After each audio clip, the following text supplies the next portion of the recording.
गुलशन कुमार ने शुरू किया था टी सीरीज का सफर।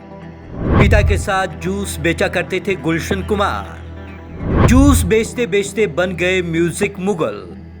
भक्ति गीतों को लोगों ने बनाया लोकप्रिय। कैसेट तक आम लोगों की बनाई पहुंच। कई सारे उभरते कलाकारों को दिया मौका। उभरते कलाकारों को पहुंचाया फर्श से अर्श पर। समाज सेवा में भी आगे रहते थे गुलशन कुमार। टी सीरीज आज देश की सबसे बड़ी म्यूजिक कंपनी। इंडस्ट्री के 60% से ज्यादा हिस्से पर अधिकार। टी सीरीज के मालिक भूषण कुमार की पत्नी दिव्या खोसला कुमार ने पति के बचाव में उतरते हुए सोनू निगम पर पलटवार किया है। सोनू ने भूषण को म्यूजिक माफिया बताते हुए उन पर कई आरोप लगाए थे। दिव्या ने इंस्टाग्राम पर एक वीडियो शेयर कर सोनू निगम को जवाब दिया है। क्या कहा दिव्या ने? दिव्या ने वीडियो में कहा कि पिछले कुछ दिनों से Sonu Nigam G T series और भूषण कुमार के खिलाफ कैंपेन चला रहे हैं। वे कहना चाहती हैं कि टी सीरीज ने आज तक हजारों कलाकारों को ब्रेक दिया है जो कि बाहरी हैं, इंडस्ट्री से नहीं जुड़े हैं। उन्होंने खुद अपनी फिल्म यारियां में 10 न्यूकमर को मौका दिया था। टी सीरीज ने आज तक हजारों कलाकारों को ब्रेक दिया है जो कि आउटसाइडर्स हैं, जो इंडस्ट्री से नहीं जुड़े हुए। उसमें म्यूजिक डायरेक्टर्स हैं, सिंगर्स हैं, लिरिसिस्ट हैं, एक्टर्स हैं, डायरेक्टर्स हैं। मैंने खुद अपनी डायरेक्टेड फिल्म यारियां में 10 न्यू कमर्स को चांस दिया। उसमें से 4 लोग, नेहा कक्कड़, रकुलप्रीत सिंह, हिमांश कोहली और कंपोजर आर को आज बड़े हो चुके हैं। और सोनू निगम जी से मैं ये पूछना चाहूंगी कि वो बोल रहे हैं कि इंडस्ट्री में टैलेंट को सही दिशा नहीं मिलती। तो सोनू जी, आप तो लेजेंड है, आप तो बहुत बड़े कलाकार है। आपने आज तक कितने लोगों को चांस दिया है? आपने कितने लोगों को मौका दिया? दिव्या ने वीडियो में कहा कि सोनू जी, सोशल मीडिया पर कैमरे के पीछे छिपकर बोलना बहुत आसान है, पर आपने खुद ग्राउंड लेवल पर कितने टैलेंट को आगे बढ़ाया। आज आप टी सीरीज पर ब्लेम कर रहे हैं कि लोगों को चांस नहीं देते, जबकि टी सीरीज में काम करने वाले 97% बाहरी लोग हैं। वे स्टार किड्स नहीं। टी सीरीज हमेशा नए लोगों को चांस देती है। सोशल मीडिया पे कैमरे के पीछे छुप के बोलना बहुत आसान है, पर आपने खुद ग्राउंड लेवल पे कितने टैलेंट को आगे बढ़ाया? किसी को भी नहीं। अपने सिवा, अपने आप को छोड़ के आपने किसी भी टैलेंट को इंडस्ट्री में चांस नहीं दिया। और आज आप हम पर ब्लेम कर रहे हैं कि हम लोगों को चांस नहीं देते, जबकि 97% लोग जो कि टी सीरीज में काम कर रहे हैं आज की डेट में, आप देख लीजिए, वो आउटसाइडर्स है, वो इंडस्ट्री किड्स नहीं है। उनका इंडस्ट्री से कोई भी लेना देना नहीं है। 5 रुपए में रामलीला में गाते थे गाना। वीडियो में दिव्या कह रही हैं कि आपने कहा कि भूषण जी आपके पास आते थे और लोगों से मिलवाने के लिए कहते थे, तो वे सबको बताना चाहती हैं कि सोनू निगम जी, आप खुद 5 रुपए में दिल्ली की रामलीला में गाना गाते थे। वहां से गुलशन कुमार जी ने आपकी प्रतिभा को पहचान कर आपको मुंबई बुलाया और कहा कि उन्हें एक बहुत बड़ा कलाकार बनाएंगे। उन्होंने आपको इतने मौके देकर एक मुकाम पर पहुंचाया, लेकिन आपने क्या किया? सोनू निगम जी खुद 5 रुपए में दिल्ली की रामलीला में गाना गाते थे। वहां से इनको स्पॉट किया गुलशन कुमार जी ने। उन्होंने इनका टैलेंट पहचाना, इनको टिकट्स दी फ्लाइट की, इनको बॉम्बे बुलाया और इनसे कहा गया कि बेटा, मैं तुझे बहुत बड़ा कलाकार बनाऊंगा। आप बताइए सोनू निगम जी, आपसे ये बात कही गई कि नहीं कही गई कि आपको बहुत बड़ा कलाकार बनाएंगे? कही गई। और गुलशन जी ने आपकी इतनी एल्बम्स की, इतनी फिल्म्स की, आपको इतना इतना इतना ऊंचे मुकाम पे पहुंचाया। टी सीरीज कैसे बनी सुपर ब्रांड? सोनू निगम और टी सीरीज के बीच छिड़े इस विवाद के बाद ये जानना जरूरी है कि जिस कंपनी को लेकर सोनू निगम ने इतना बड़ा बखेड़ा खड़ा कर दिया, आखिर वो कंपनी कैसे देश की सबसे बड़ी म्यूजिक कंपनी बन गई और हजारों करोड़ की कंपनी को इस मुकाम पर किसने पहुंचाया? गुलशन कुमार ने खड़ी की टी सीरीज कंपनी।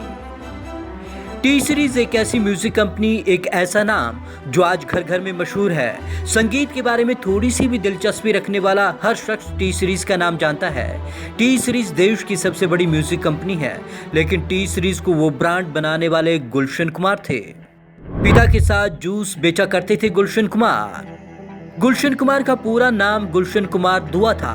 5 मई 1951 को दिल्ली के पंजाबी परिवार में जन्मे गुलशन कुमार ही वह शख्स थे जिसने बॉलीवुड के संगीत को हर घर में पहुंचा दिया।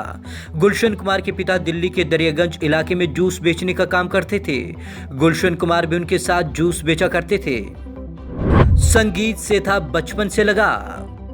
गुलशन कुमार जूस जरूर बेचा करते थे, लेकिन उन्हें संगीत से बचपन से ही लगाव था। उनकी दिली तमन्ना थी कि वो एक ऐसी म्यूजिक कंपनी बनाएं जिसके जरिए संगीत को हर घर में पहुंचाया जा सके। भक्ति संगीत की तरफ उनका काफी झुकाव था, इसलिए उन्होंने ओरिजिनल गाने को खुद ही आवाज में रिकॉर्ड करके बेचना शुरू कर दिया। अपने कैसेट बेचने की शुरुआत उन्होंने उसी ठेले से की थी जिस पर वे जूस बेचा करते थे। बॉलीवुड के विशाल संगीत उद्योग की ओर उनका ये पहला कदम था और कैसेट किंग बन गए गुलशन कुमार। अपने कैसेट को बेहद कम दाम में बेचा करते थे, इससे उनकी लोकप्रियता बढ़ने लगी। लोग उनके कैसेट और उनके गाने सुनने लगे। आगे चलकर उन्होंने अपने व्यवसाय को और बढ़ाया और सुपर कैसेट इंडस्ट्रीज के नाम से अपनी कंपनी शुरू की। यहां सुपर कैसेट इंडस्ट्रीज आज टी सीरीज के नाम से जानी जाती है। बाद में उन्होंने दिल्ली से सटे नोएडा में एक म्यूजिक कंपनी खोली और 1970 के दशक में बेहतरीन क्वालिटी के संगीत कैसेट बेचने के कारोबार को फैला दिया। उन्हें कैसेट किंग भी कहा जाने लगा। दिल्ली से किया मुंबई का रुख। देखते ही देखते गुलशन कुमार का ये काम आगे बढ़ गया। इसके बाद गुलशन कुमार ने दिल्ली से मुंबई का रुख किया और वह वहां मुंबई चले गए। गुलशन कुमार के आवाज का जादू तो सब पर पहले ही चल चुका था। उन्होंने कई सारे भक्ति गाने गाए जिन्हें लोग आज भी पसंद करते हैं। गुलशन कुमार की आवाज में भक्ति संगीत मैं बालक तू माता शेरावाली को लोग आज भी पसंद करते हैं। माया नगरी में भी चमका गुलशन कुमार का सिक्का। दिल्ली को अलविदा कह मुंबई आने वाले गुलशन कुमार का सिक्का इस माया नगरी में भी और चमका। इसे गुलशन कुमार की किस्मत कहें या माता रानी की कृपा, वे दिन दूनी रात चौगनी उन्नति करते चले गए और बाद में उन्होंने हिंदू पौराणिक कथाओं से संबंधित बेहतरीन फिल्मों और धारावाहिकों का निर्माण भी किया। यूं बने माया नगरी के किंग। गुलशन कुमार की संगीत पर बहुत अच्छी पकड़ थी। उन्हें संगीत की गहरी समझ थी। यही कारण है कि जब उनकी पहली फिल्म 1989 में लाल दुपट्टा मलमल के नाम से आई तो उसका संगीत एक ही रात में पूरे भारत में लोकप्रिय हो गया और केवल संगीत के दम पर यह फिल्म हिट हो गई। आशिकी ने तोड़े सारे रिकॉर्ड। इसी तरह साल 1990 में प्रदर्शित फिल्म आशिकी ने सफलता के सारे कीर्तिमान तोड़ दिए। इसके गाने आज तक लोग गुनगुनाते हैं। अनाम कलाकारों को लेकर बनाई गई इस फिल्म में अपने मधुर संगीत के दम पर सफलता के सारे कीर्तिमान तोड़ दिए। बाद में गुलशन कुमार ने 1991 में आमिर खान और पूजा भट्ट अभिनीत दिल है कि मानता नहीं का निर्माण किया। इस फिल्म के गाने भी बेहद मधुर थे और इसे संगीत प्रेमी आज भी सुनते हैं। नए कलाकारों को दिया मौका।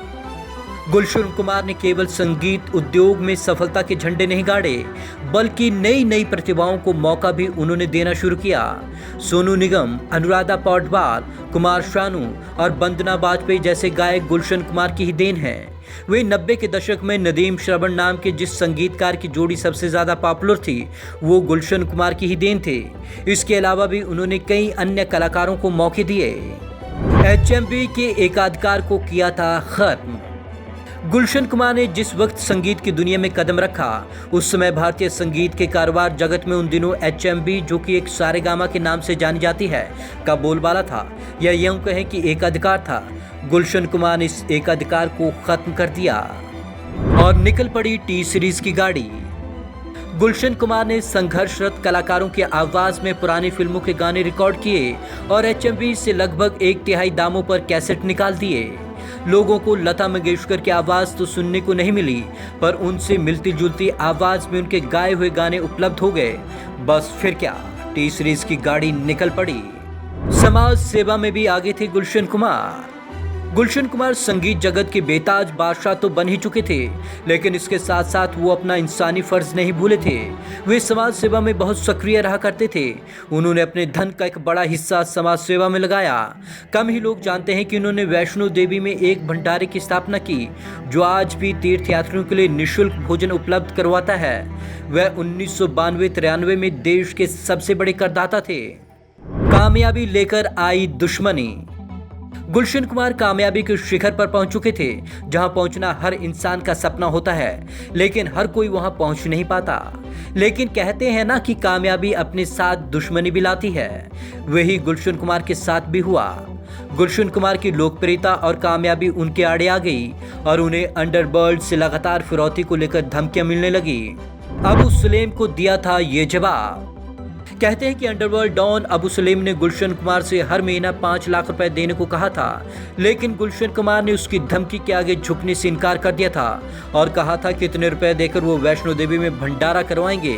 एस हुसैन जैदी ने भी अपनी किताब my name is Abu Salem में बताया कि अबू सलेम ने सिंगर गुलशन कुमार से 10 करोड़ रुपए देने के लिए कहा था। गुलशन कुमार ने मना कर दिया था।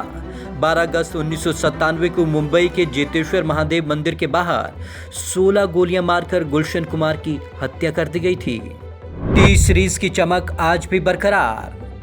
गुलशन कुमार की हत्या के बाद उनके बेटे भूषण कुमार ही टी सीरीज को चला रहे हैं। दिव्या खोसला उनकी पत्नी हैं। पिता की हत्या के बाद से भूषण ही अपने पिता की म्यूजिक कंपनी टी सीरीज चला रहे हैं। फिलहाल वे टी सीरीज के चेयरमैन के साथ ही मैनेजिंग डायरेक्टर हैं। गुलशन कुमार आज भले इस दुनिया में नहीं है, लेकिन उनके बेटे भूषण कुमार की अगुवाई में टी सीरीज की चमक आज भी वैसी ही है।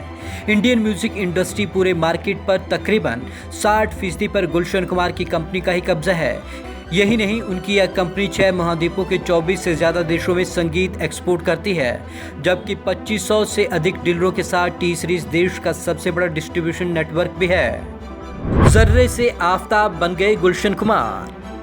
गुलशन कुमार की सफलता की कहानी फिल्मी लगती है, लेकिन जिस लगन से उन्होंने खुद को संघर्ष से कामयाबी के शिखर तक पहुंचाया, ये बिल्कुल जर्रे से आफताब बनने की कहानी है। फर्श से अर्श तक पहुंचने की कहानी, शून्य से शिखर तक पहुंचने की कहानी है। गुलशन कुमार वो शख्स थे जिन्होंने संगीत को घर घर तक पहुंचाया, कैसेट को सस्ते दामों में घर घर तक पहुंचाया। गुलशन कुमार और टी सीरीज के इस योगदान को म्यूजिक इंडस्ट्री और संगीत प्रेमी कभी नहीं भूलेंगे।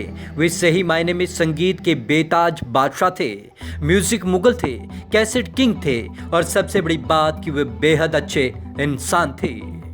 Bureau report, Punjab Kesari TV, Chandigarh.